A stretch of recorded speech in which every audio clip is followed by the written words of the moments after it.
Hi guys, it's Aoife from Words of Clover and I am back with a tag today. So it has been a few months since I did a video. Life just got very hectic, very busy, very stressful. And yeah, unfortunately when things like that happen, sometimes other things in your life have to take the back seat. And for me, definitely BookTube was one of them. I just didn't really have a lot of mental energy or even actual time to be contributing to BookTube for a while. So yeah, let's just say that at the moment in my life, wedding planning is actually relaxing for me. So everything else is just quite stressful and quite go go go all the time. And yeah, so I'm hoping to try and get back into it slowly, but yeah.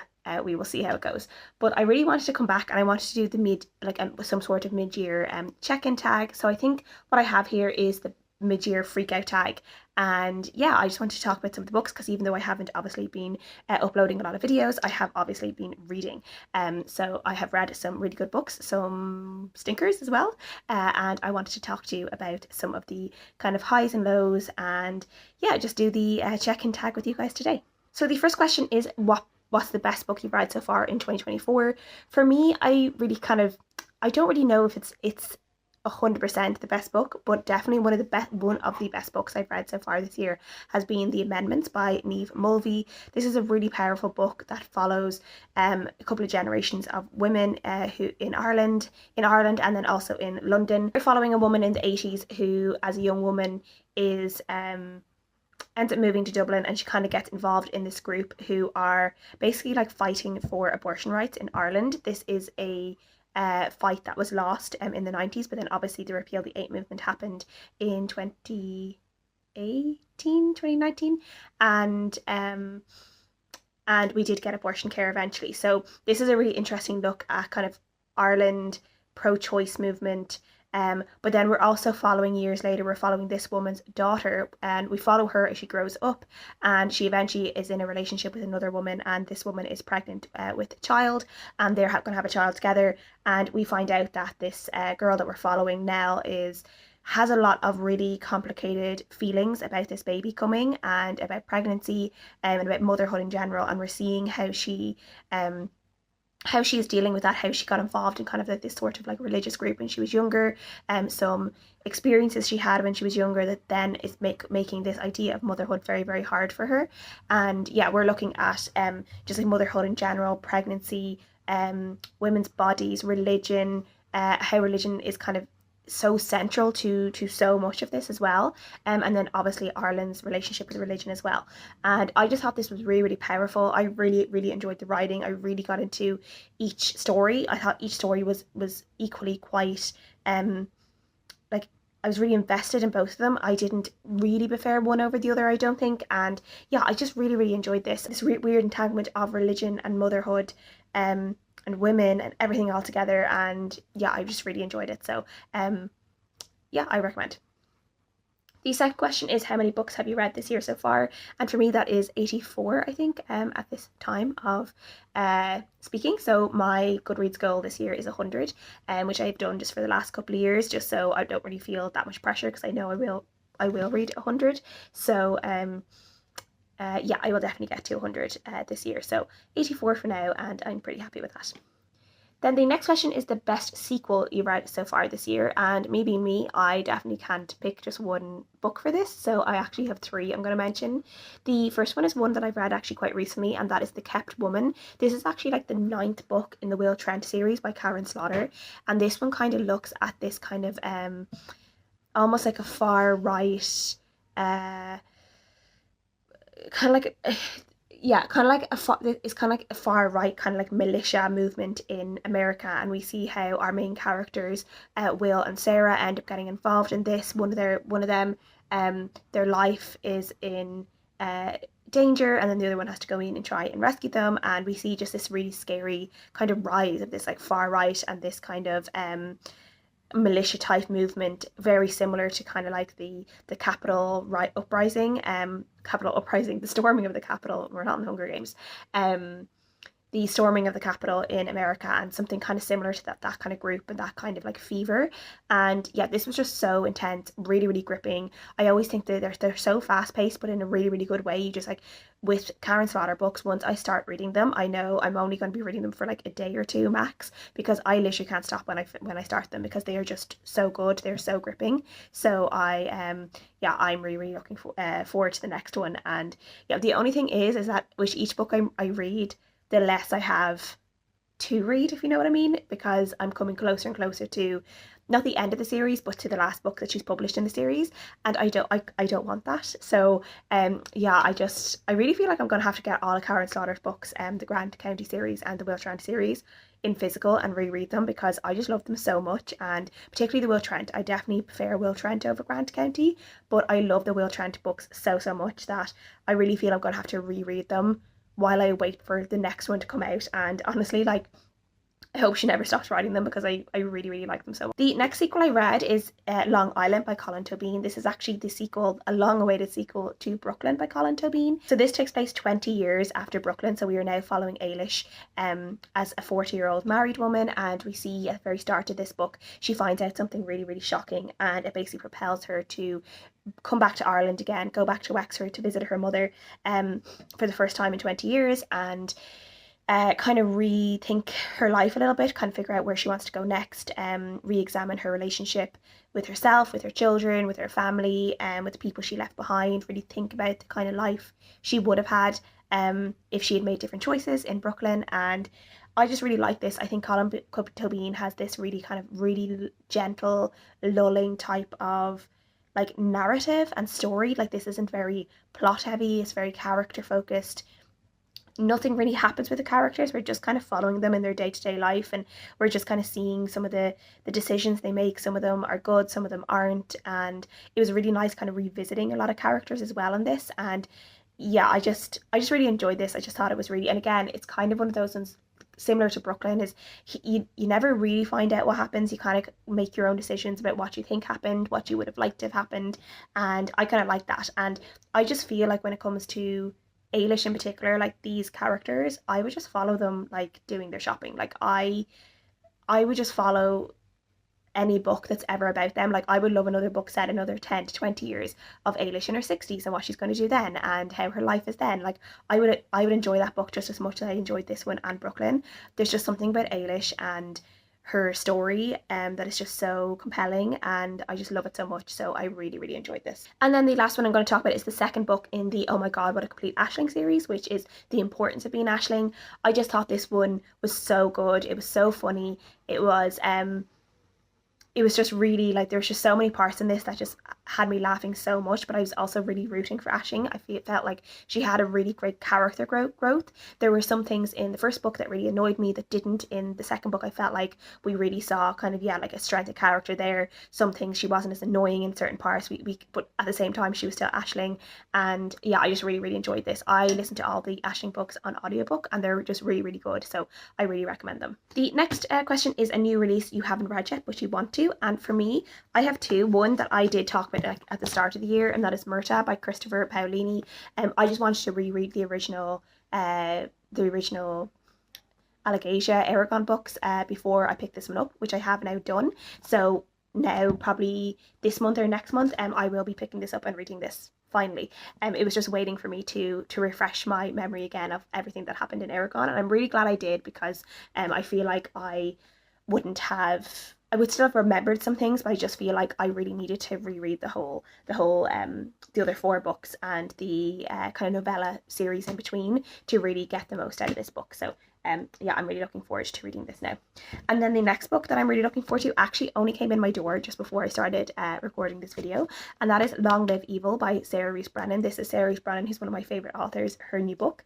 And as you can say, it's time for the villain era, and it's basically about a person who, when she's dying, she basically wishes for like a magical, like another chance at a life, but hopefully a magical one.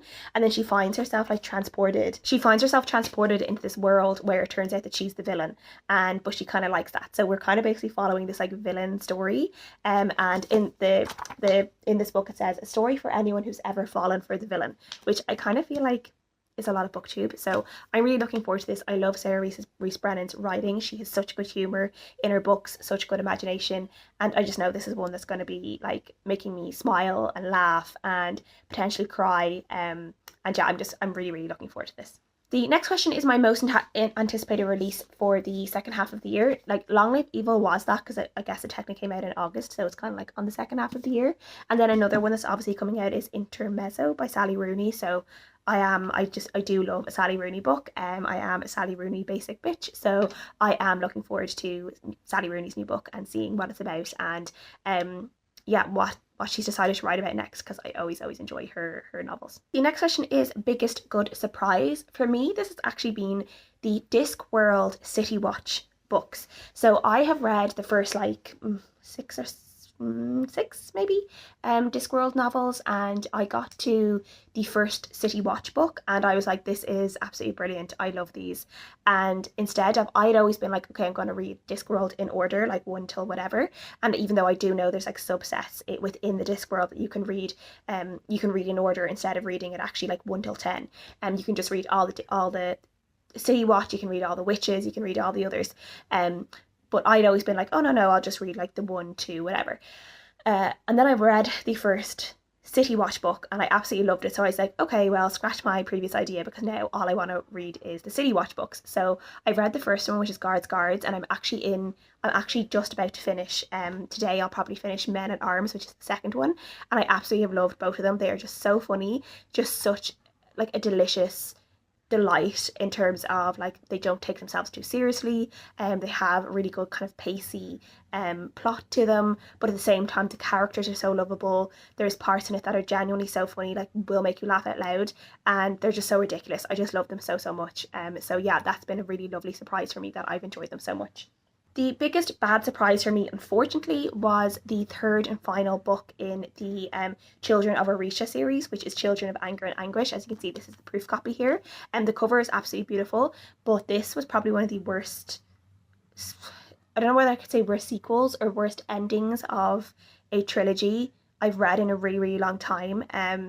I love the magic of this world and I love the premise that was in the first novel, and I feel like at the time when Children of Blood and Bone came out, it was something really new. People were really excited about it, like this book that took African folklore and magic and brought it into this fantasy world, was really kind of like bringing real world issues to light as well within this fantasy world. And yeah, it was just really fun, and I don't know whether the author like fell victim to maybe being overhyped, or just how big the first book was, that I presume it was probably very overwhelming to continue on with that, or maybe she never really had a clear idea of how she was going to end the trilogy. But it's been, I think it was like been 5 years maybe since the second book came out, which is Children of Blood and Bone, Children of Anguish and Anarchy, Children of Virtue and Vengeance. So it's been like 5 years or something since the second book came out, and this one literally went in a completely different direction.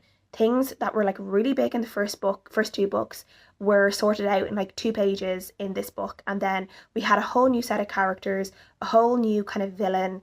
Like it was just really messy, and it was really disappointing, and I just genuinely still find it hard to believe that this was published, because I think it was really bad.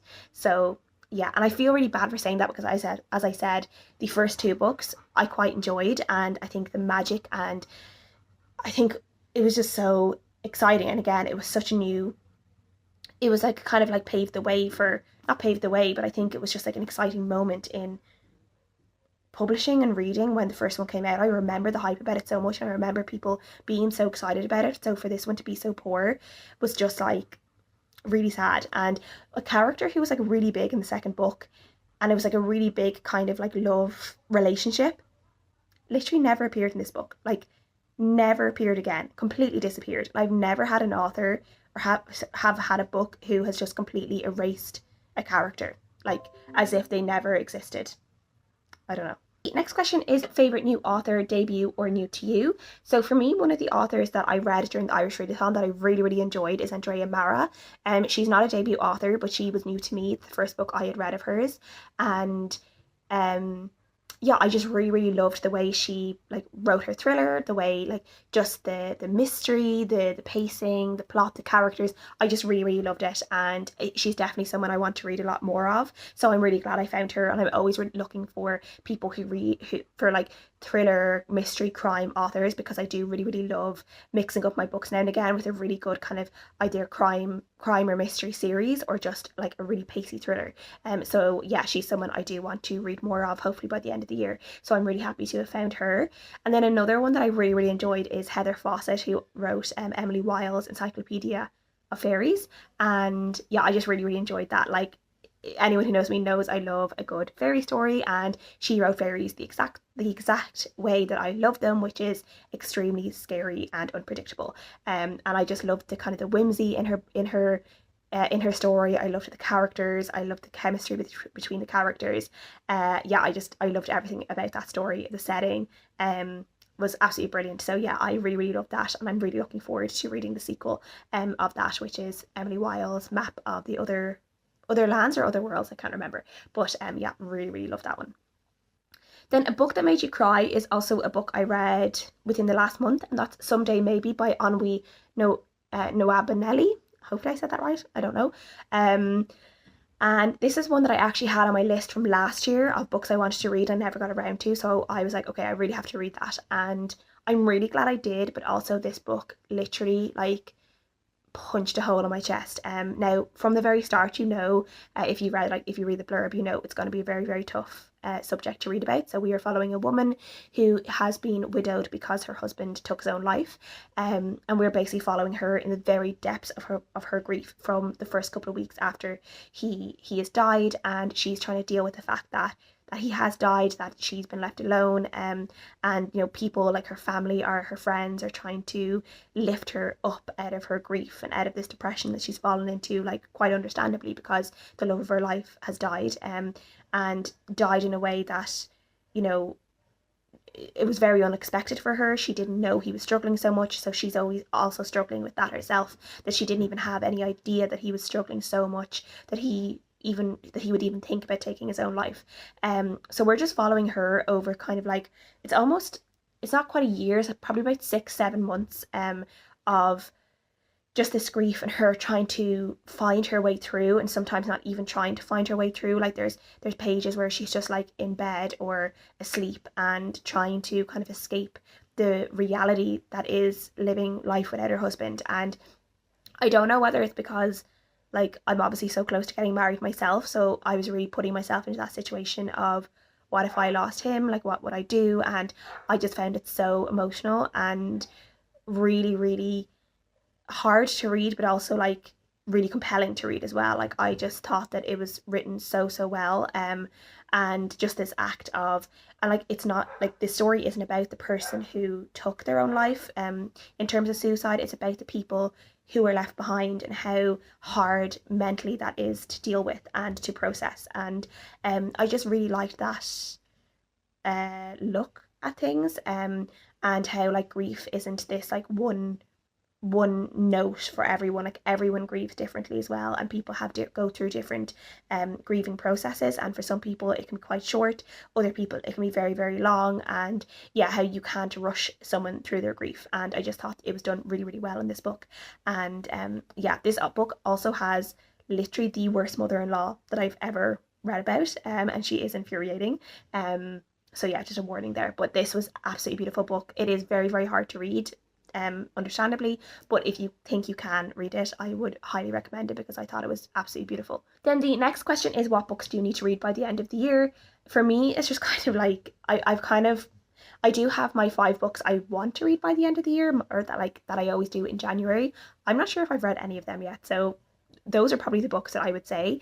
And other than that, I don't really have books that I'm saying like I have to read, because as I said, my life has just gotten extremely kind of chaotic and busy. And yeah, I'm trying not to, I'm actually nude reading a lot more than I used to. So yeah, it's just kind of like whatever I want to read at the moment, I'm going to read rather than books that I have to read. And then the next question is, what books do you want to reread this year? I've actually reread quite a lot this year and I've really enjoyed doing that.